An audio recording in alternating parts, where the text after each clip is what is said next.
6/12/2024 के लिए model paper. समय 3 घंटा 15 मिनट। खंड का है। एक प्रश्न का आदिकाल का नाम वीरगाथा काल किस इतिहासकार ने रखा है? तो रामचंद्र शुक्ल। खलिक बारी के रचयिता है अमीर खुसरो। प्रश्न निम्नलिखित में कौन से अपनी व्यंग्य रचनाओं के लिए प्रसिद्ध है? हरिशंकर परसाई। प्रश्न रूपक रहस्य रचना है श्याम सुंदर दास की।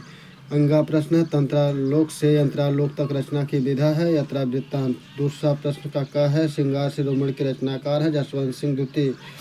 प्रश्न सोमनाथ की रचना है रस पीयूष निधि।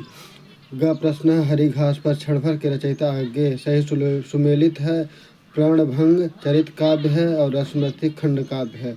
प्रश्न निम्नलिखित में कौन सा पंथ की प्रगतिवादी रचना माना जाता है? तो युगांत को। प्रश्न 3 है निम्नलिखित अवतरणों को पढ़कर उन पर आधारित प्रश्नों का उत्तर दीजिए। जन का प्रभाव अनंत होता है। सहस्त्र वर्षों से भूमि के साथ राष्ट्रीय जन ने तादात्म्य प्राप्त किया है से लेकर के राष्ट्र निवासी जन नई उठती लहरों के आगे बढ़ने के लिए अजर अमर है। जन की सतत वाही जीवन नदी का प्रवाह की तरह जिसमें कार्य और श्रम के द्वारा उत्थान के अनेक घातों का निर्माण करना होता है। प्रश्न है जन का प्रभाव किस तरह होता है? प्रश्न दूसरा प्रश्न रेखांकित की व्याख्या कीजिए। तीसरा है सूर्य की रश्मियों का क्या प्रभाव पड़ता है? चौथा है घातों का निर्माण का आशय स्पष्ट कीजिए।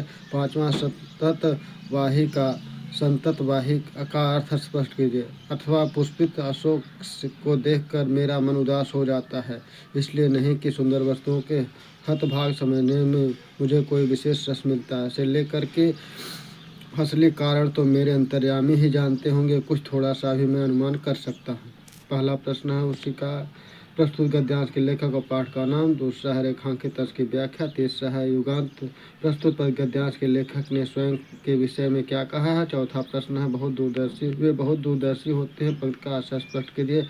पांचवा प्रश्न है हतभाग तथा दूरदर्शी शब्दों का शब्दार्थ लिखे। चौथा प्रश्न है निम्नलिखित काव्यांशों को पढ़कर उन पर आधारित प्रश्नों का उत्तर दीजिए। बैठी खिन्न एक दिवस में गेह में थी अकेली, आके आंसू दृग युगल में थे धरा को भिगोते, आए धीरे धीरे शीश सदन में पुष्प संगन को ले, प्रातः वाली सुपोरी सी काल वातायनों से संतापों को विपुल बढ़ता देख है दुखता हो, धीरे से बोली सा दुखी उससे श्रीमती राधिका यो, प्यारी प्रातः पवन इतना क्यों मुझे सताती, क्या तुम भी कलुषित हुई काल की क्रूरता से? प्रस्तुत पद्यांश का संदर्भ लिखिए। यह पवन दूत का पाठ से है।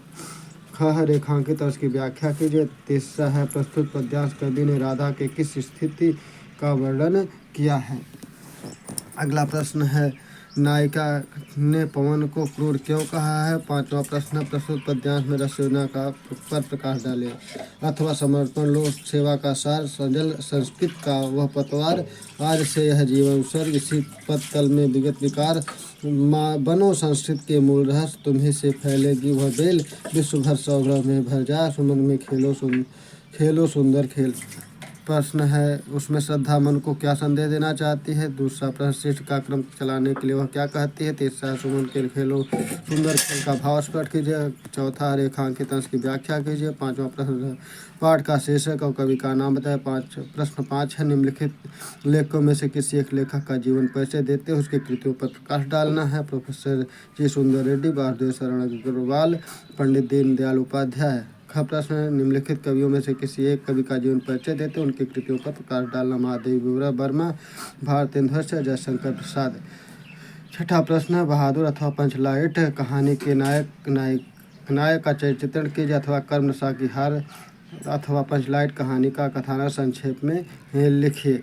इस तरह से इस मॉडल पेपर को पढ़ें। हमारे चैनल को लाइक और सब्सक्राइब